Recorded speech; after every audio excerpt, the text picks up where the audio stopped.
Bueno, queridos patitos, tenemos aquí un trabajo de un servidor de hace unos 20 años para la carrera de Ciencias Políticas. Como viene el título, julio de 1941, Stalin habla al pueblo soviético con una pequeña bandera soviética aquí en la portada, para que se vea que es un trabajo muy rojito, y ciertamente un trabajo para la asignatura de Historia Política y Sociedad Contemporánea de José María Escochea, en donde ciertamente vamos a hablar de un texto en donde, precisamente, valga la redundancia, Stalin habla al pueblo soviético. Precisamente en el que aparentemente es el inicio de la participación soviética en la Segunda Guerra Mundial, cosa que tenemos de parte refutada posteriormente con vídeos dedicados al rompehielos de Víctor Suvorov. Pero aquel Juan Carlos todavía no conocía el libro de Víctor Suvorov y por lo tanto hay que ser un poco condescendientes a la hora del enfoque que establece en este trabajo. Y como venimos hablando en los últimos días, no hay página después de la portada para continuar con el trabajo. Para bien, para mal, ¿no? ¿Qué diríais vosotros? El presente texto histórico fue escrito por el Kremlin para que lo leyera el camarada Stalin al pueblo soviético. Fue en el año 1941, en julio, y trata de las formas deseadas para resistir la agresión del invasor teutón. Evacuación de aquellos elementos evacuables: alimentos, petróleo, material ferroviario, y destrucción de aquello que no se pueda evacuar con el fin de que no caiga en manos de los alemanes. Es la política de tierra quemada. El contexto histórico de la invasión alemana de la URSS. En la mañana del 22 de junio de 1941, más de 3 millones de soldados alemanes iniciarían la invasión de la URSS. Stalin, cuya confianza en el poder militar soviético se había tambaleado tras la guerra con Finlandia, prohibió toda respuesta o reacción por miedo a provocar a los alemanes. Además, el alto mando soviético había llegado a la conclusión de que la guerra relámpago, tal como se había llevado a cabo en Polonia y Francia, no podía ponerse en práctica en la URSS. Ambos bandos se limitarían a mantener pequeños combates a lo largo de la frontera, al menos durante varias semanas. El ejército soviético contaba con 2,9 millones de soldados en la frontera occidental y eran 2 veces superiores a los alemanes en carros de combate y 10 veces en aeronaves. Muchos de sus tanques estaban anticuados, pero otros, concretamente los T-34, eran mucho más sofisticados que los alemanes. Los alemanes habían organizado 3 grupos de ejército para la invasión, denominados Norte, Centro y Sur, que se dirigían hacia Leningrado, la actual San Petersburgo, Moscú y Kiev. Hitler y sus generales habían llegado a la conclusión de que su principal problema estratégico consistía en bloquear el ejército soviético durante la batalla y derrotarlo antes de que pudiera escapar adentrándose en el país. Sin embargo, discrepaban sobre cómo superar este inconveniente. La mayoría de los generales creían que el régimen soviético lo sacrificaría todo por salvar Moscú, la capital, el punto de unión de las redes ferroviarias y de carreteras, y el principal centro industrial de la URSS. En opinión de Hitler, la tierra y los recursos de Ucrania y el petróleo de Caucasia eran más importantes. Finalmente, se llegó a un compromiso que satisfizo tanto a Hitler como a sus generales: lanzar 3 ofensivas que deberían alcanzar la victoria en 10 semanas antes de que finalizara el verano. Churchill ofreció una alianza a la URSS y Roosevelt hizo extensiva a la URSS la ley de préstamo y arriendo, pero al cabo de los primeros días sus respectivos estados mayores creían que la contienda terminaría en una semana aproximadamente. A finales de agosto, el grupo de ejércitos del centro había realizado importantes avances en Bialystok y Minsk, y tras cruzar el río Dnieper, la frontera natural del oeste de Moscú se encontraba cerca de Smolensk, habiendo cubierto más de 2/3 del camino hacia Moscú. Los rusos actuaron según lo previsto por los generales alemanes, sacrificando enormes cantidades de tropa y armamento para defender Moscú. Sin embargo, Hitler no estaba satisfecho y, pese a las protestas de su alto mando, ordenó al grupo de ejércitos del centro dirigir las fuerzas acorazadas hacia el norte y el sur para ayudar a los otros dos grupos de ejército, con lo que se detuvo el avance hacia Moscú. El 8 de septiembre, el grupo de ejércitos del norte puso sitio a Leningrado. El día 16 de ese mes, el grupo de ejércitos del sur cerró una gigantesca maniobra envolvente al este de Kiev, y fue entonces cuando Hitler decidió reanudar el avance hacia Moscú y ordenó a las fuerzas blindadas reunirse con el grupo de ejércitos del centro. El grupo de ejércitos del centro retomó las operaciones el 2 de octubre, después de una interrupción de 6 semanas. Se realizaron dos grandes maniobras envolventes, pero pronto comenzaron las lluvias del otoño, que convirtieron las carreteras soviéticas sin pavimentar en barrizales que frenaron el avance durante casi un mes. A mediados de noviembre bajaron las temperaturas y el suelo se heló. Hitler y el comandante del grupo de ejércitos del centro, el mariscal de campo Fedor von Bock, decidieron seguir adelante, con el fin de acabar la campaña en 1941, con una victoria en Moscú antes de la llegada del invierno. Los generales que estaban al mando de los dos grupos acorazados que Bock mandó como avanzadilla tuvieron que detener la marcha el 5 de diciembre ante las extremas condiciones climatológicas que tuvieron que afrontar. Stalin, que permaneció en Moscú, y el general Georgy Konstantinovich Zhukov lanzaron una fuerte contraofensiva con las fuerzas de reserva rusas el 6 de diciembre, y al cabo de pocos días el grupo de avance de los alemanes fue arrollado. La contraofensiva de Moscú no tardó en extenderse a todo el frente, siguiendo las órdenes de Stalin. Los alemanes no habían formado finas líneas defensivas para la retaguardia y no podían cavar trincheras porque el suelo estaba congelado. Algunos de los generales aconsejaron que las tropas se retiraran hasta Polonia, pero Hitler les ordenó que el 18 de diciembre mantuvieran firmes en las posiciones en las que se encontraban, con lo que logró mantener el sitio sobre Leningrado, seguir acechando Moscú y conservar la zona occidental de Ucrania. La batalla de Moscú es el escenario principal en el frente ruso de 1941. Fue una prolongada campaña, 1941-1942, que enfrentó a la Wehrmacht, fuerzas armadas alemanas, contra el ejército rojo soviético durante la Segunda Guerra Mundial. Constituyó una severa derrota para Alemania y supuso el punto de inflexión de la guerra en el frente central ruso. La invasión alemana de la Unión Soviética comenzaría en junio de 1941 y al cabo de un mes las 60 divisiones del mariscal Fedor von Bock habían alcanzado la carretera principal y el centro ferroviario de Smolensk, a pocos cientos de kilómetros del oeste de Moscú. En este momento Adolf Hitler, en una trascendental decisión para el transcurso de la guerra, decidió detener el avance y ordenó al jefe de las divisiones acorazadas de Bock, el general Heinz Guderian, reforzar el grupo sur de ejércitos de la Wehrmacht en la lucha por Kiev, Ucrania. El ataque final contra Moscú no se reanudó, por tanto, hasta octubre, fecha en la que las tropas alemanas, una vez reagrupadas, avanzaron hasta llegar a 95 kilómetros de la ciudad, con el propósito de completar su maniobra envolvente con la toma del Kalinin en el norte y de Tula en el oeste. A finales de octubre habían sido capturadas o muertos unos 600.000 soldados soviéticos y poco después unidades alemanas llegaron a las afueras de Moscú, pero fueron rechazadas en una lucha desesperada. Con el tiempo transcurriría y continuaba la firme resistencia rusa, se hizo evidente que el ataque que había producido demasiado tarde para tener éxito, Hitler, indiferente ante el hecho de que sus tropas no dispusieran de equipos apropiados para el invierno, se negó a permitir una retirada. A inicios de diciembre, el avance alemán quedó detenido por la nieve y las carreteras heladas, y los rusos contraatacaron con sus tropas de reserva. El 8 de diciembre de 1941, ante las numerosas bajas alemanas causadas tanto por el frío como por los combates, Hitler ordenó que se abandonara la ofensiva.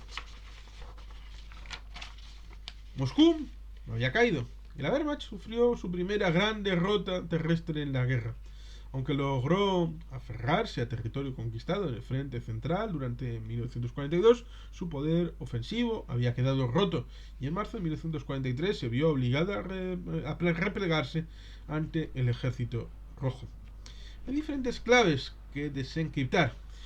El ejército rojo fue el ejército de la antigua Unión de Repúblicas Socialistas Soviéticas, la URSS, constituido oficialmente el 28 de enero de 1918 a partir del ejército imperial ruso.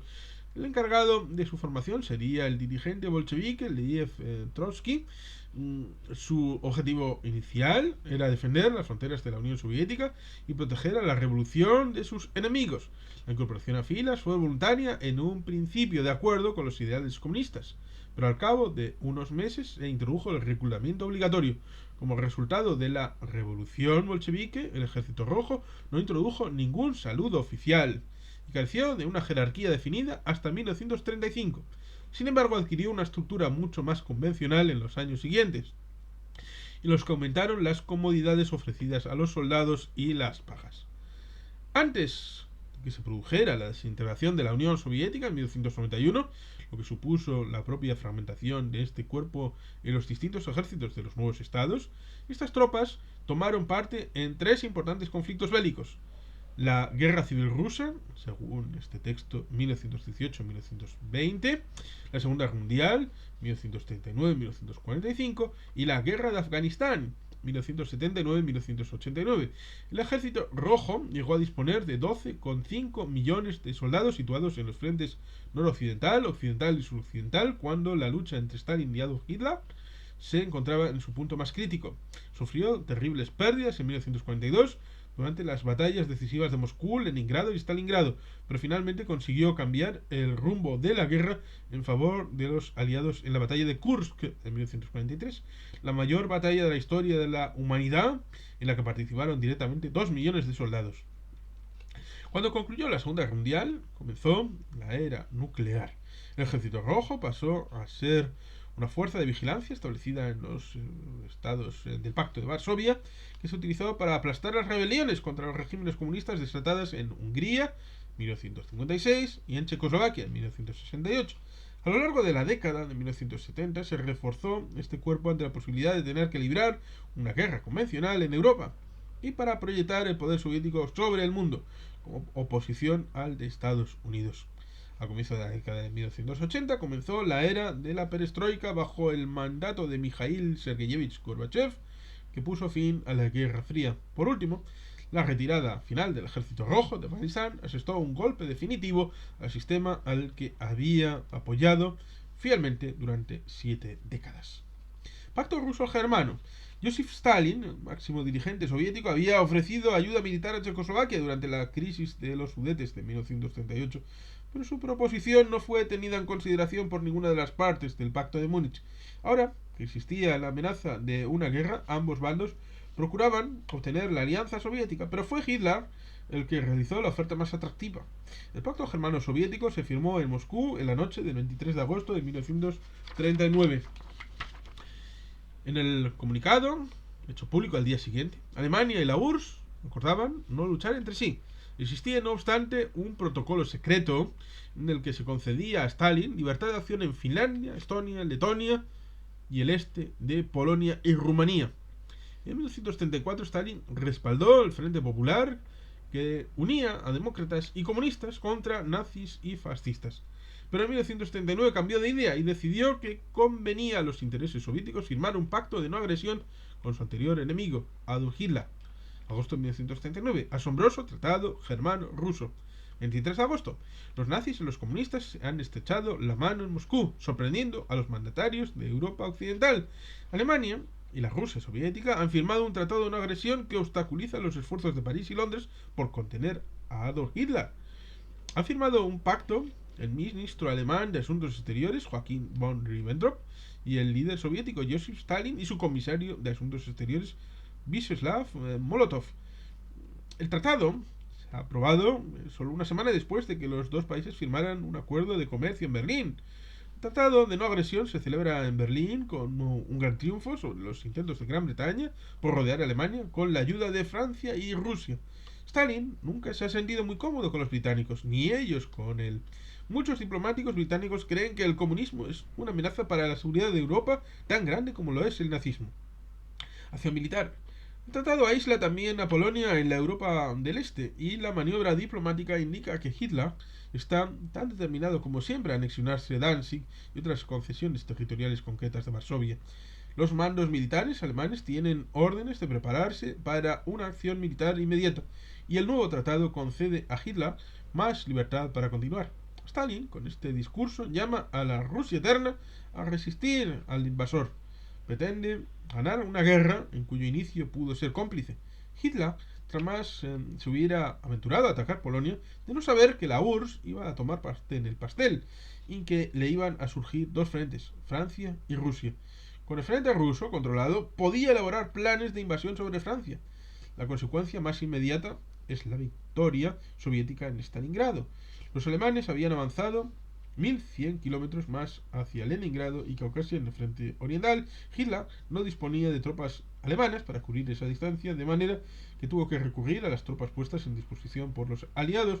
Así pues, mientras el sexto y el cuarto ejércitos acorazados permanecieron inmovilizados en Stalingrado durante septiembre y octubre de 1942, fueron rodeados por ejércitos rumanos. Los ejércitos rumanos serían rodeados. Un ejército de italianos y húngaros comenzó a remontar el río Don rápidamente. En la mañana del 19 de noviembre, las fuerzas acorazadas soviéticas atacaron a los rumanos al oeste y al sur de Stalingrado.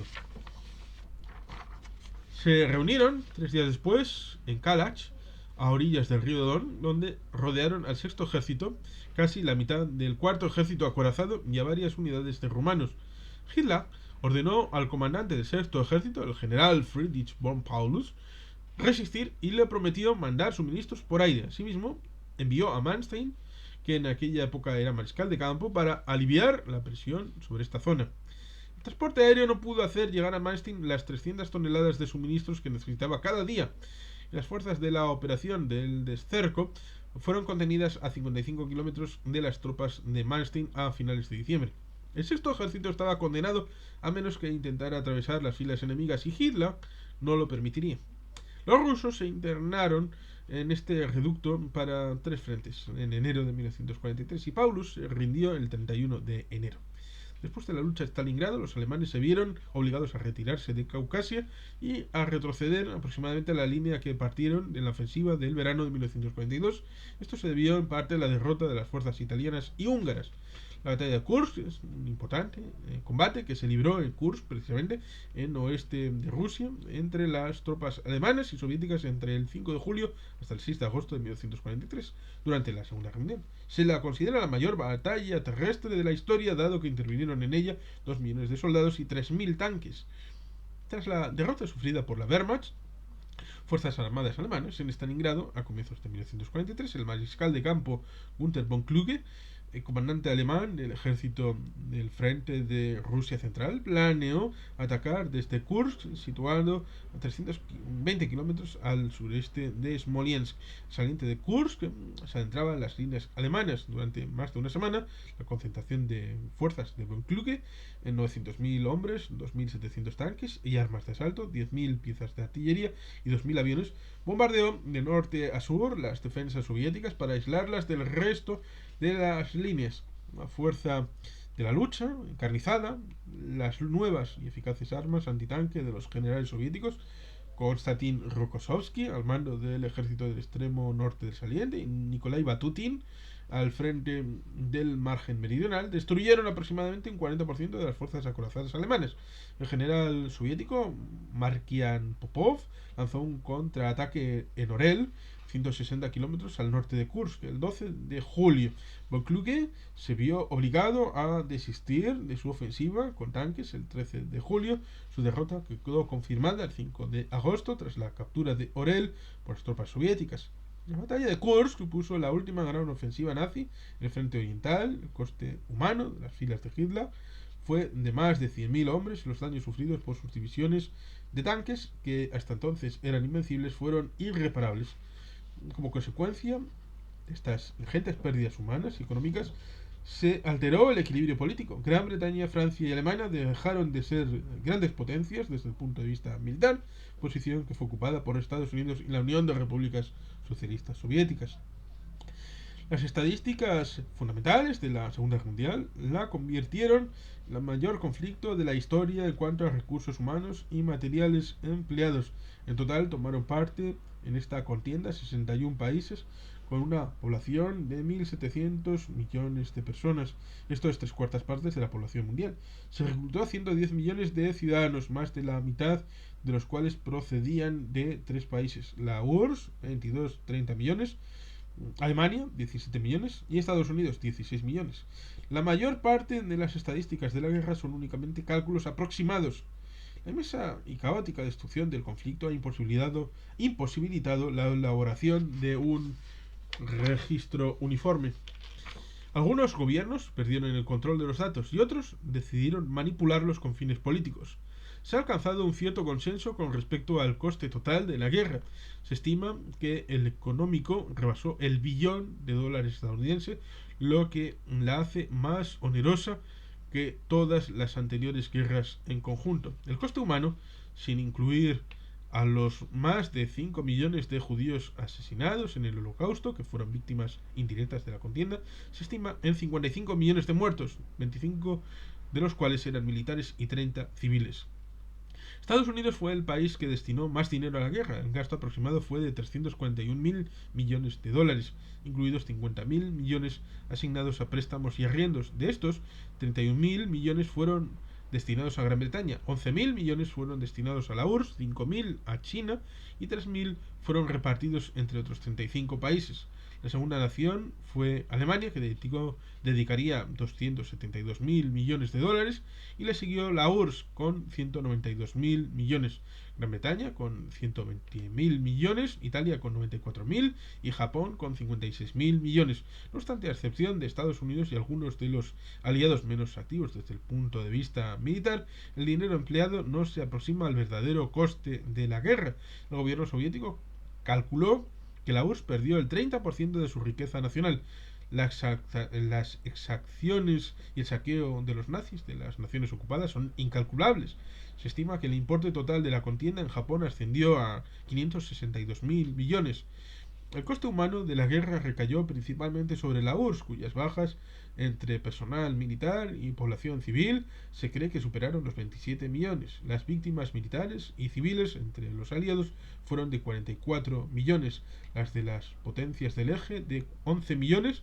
El número de muertos de ambos bandos en Europa ascendieron a 11 millones.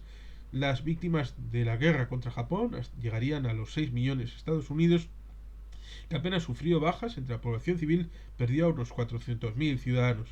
Se puede considerar como consecuencia lejana la Guerra Fría, lucha entre Estados Unidos y sus aliados y el grupo de naciones liderada por la Unión Soviética, la URSS, posterior a 1945. No se produjo un conflicto militar directo entre ambas superpotencias, pero surgieron intensas luchas económicas y diplomáticas.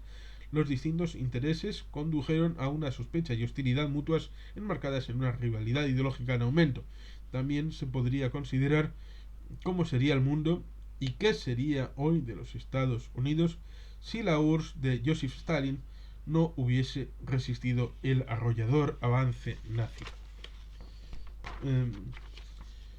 La consiguiente bibliografía con lo típico que ha venido conversando en este grupo de trabajos: Atlas Histórico Mundial 2, que apareció ayer, Hermann, Hildegard Werner, Itzmo, 1999, y los más reconocidos en todos ellos: Encarta, Enciclopedia Microsoft, 1997, Crónica del siglo XX, Condición Z Rooms, Z Multimedia, Grupo Z, 1998, Howard, Michael, Roger Louis W, Historia de Oxford, siglo XX, Planeta, año 2000, Planeta Agostini, Enciclopedia, 1997.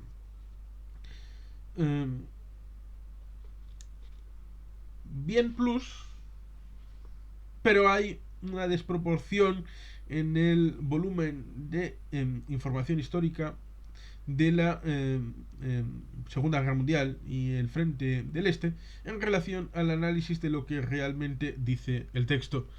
Sí, ciertamente el Juan Carlos de hoy debe reconocer que el discurso del señor Stalin, precisamente en julio de 1941, le debió importar un pepino, o como dirían los alemanes, eine Pepinen, para hacer de su copa al ensayo y hablar un poco más de la Segunda Guerra Mundial, de la que ciertamente ha habido un seguimiento y un cierto interés a lo largo de la biografía de un servidor. Y por lo tanto, ciertamente, ¿qué le diríais al Juan Carlos que hizo este trabajo hace unos 20 años? Bueno, os leeré con cariño y sin más, y dos patitos. Es que ricasco. Agur orobat. Beti bien.